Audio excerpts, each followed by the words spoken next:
Michel Collomb a donné une conférence dans une haute école bruxelloise sur le thème « Le rôle des médias dans les guerres humanitaires ».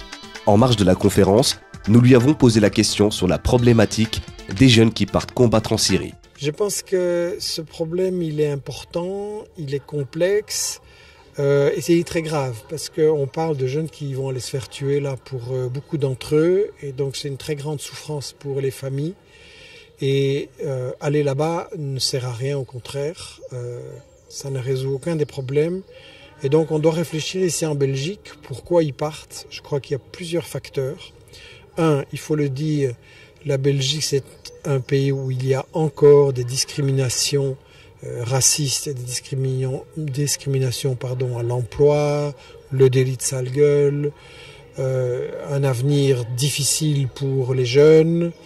Et oui, il y a beaucoup de racisme. Donc c'est un premier point. La Belgique, c'est aussi un pays qui est complice d'Israël. C'est aussi un pays qui est complice de la guerre contre l'Irak, en Afghanistan. Et donc, ça fait que beaucoup de jeunes sont en colère, à juste titre, et sont perdus et dans la confusion. Dans la confusion, pourquoi? Parce que l'info des médias est très mauvaise. Et le problème, c'est que on nous dit que il faut renverser Bachar el-Assad. On plonge la Syrie dans une guerre civile depuis maintenant 2 ans. Et je pense qu'elle ne va résoudre aucun des problèmes. Donc les Syriens, ils ont tout à fait le droit de demander plus de démocratie. Et je pense qu'il faut y arriver par un dialogue, par des réformes, par des transformations. Et le problème, c'est qu'est-ce qu'on veut créer comme société en Syrie? Si c'est une société basée sur l'exclusion religieuse, et je vois qu'il y a des imams qui prêchent des choses abominables, comme quoi on a le droit de violer les femmes qui ne sont pas de la bonne confession, comme quoi on doit assassiner tous les alaouites et des choses pareilles. Donc ça, c'est des choses qu'on ne peut absolument pas accepter. Michel Collomb dénonce la stratégie avec laquelle opèrent les États-Unis au Moyen-Orient pour isoler l'Iran. Pourquoi je parle de l'Iran? Parce que on ne peut pas, les Iraniens du coup avec tout ce qu'on leur a fait, ils savent très bien qui sont les États-Unis, ils n'en veulent pas. Donc il faut d'abord les isoler. Pour les isoler, il faut détruire la résistance palestinienne, il faut détruire la résistance du Hezbollah au Liban, il faut détruire la Syrie et à ce moment-là on pourra s'en prendre à l'Iran d'une manière ou d'une autre. Rappelons que la grande majorité des musulmans sont opposés au fanatisme et sont plutôt en attente d'une justice sociale. Je pense qu'on doit se battre dans tous les pays pour la justice sociale, pour la paix, contre le colonialisme d'Israël, des États-Unis. Et on doit lutter tous ensemble, qu'on soit musulman, de telle ou telle confession, qu'on soit chrétien, qu'on soit non-croyant, qu'on soit juif aussi. Il ne faut pas oublier qu'il y a des juifs qui sont palestiniens, des juifs qui dénoncent Israël. Donc ce n'est pas une question de religion. Et ce sont les États-Unis qui veulent nous emmener dans une guerre de religion qui n'a pas de solution. On va se disputer et se battre tous contre tous. Donc moi je crois que pour une société moderne, tolérante et pour la justice et pour des relations correctes entre les hommes et les femmes, c'est important de faire un projet de société où il n'y a pas ce fanatisme et ces violences. Quelle que soit la croyance qu'on a, je n'accepte pas l'idée qu'il y aurait un Dieu qui dit qu'on peut être violent contre tel ou tel, etc. Et je pense qu'il faut vraiment résoudre les problèmes de plus de démocratie au Moyen-Orient dans l'ensemble des pays.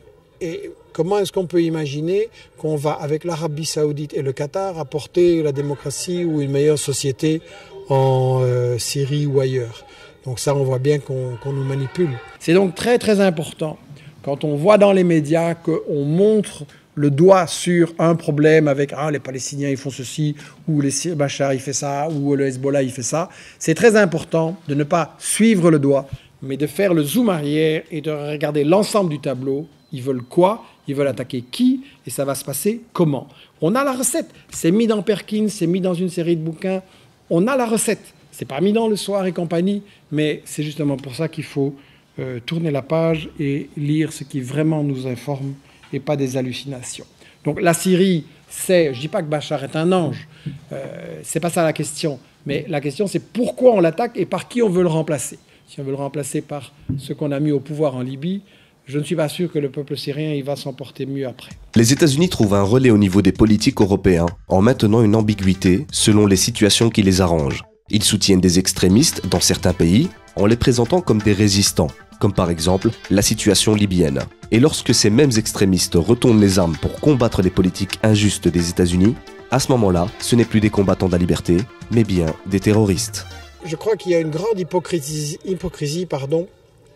des politiciens en Belgique, en France aussi d'ailleurs, où on nous a dit que les islamistes radicaux étaient des combattants de la liberté, qu'il fallait les soutenir et même les armer en Syrie, en Libye, etc.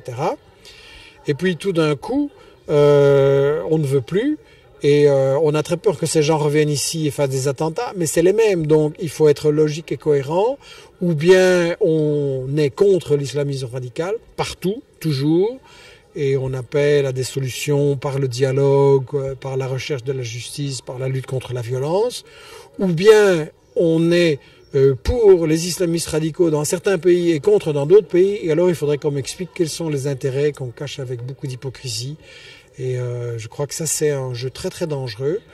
Il y a des attentats qui commencent à se produire aux États-Unis, en France, il y a des menaces d'attentats, c'est la conséquence de jouer avec le feu.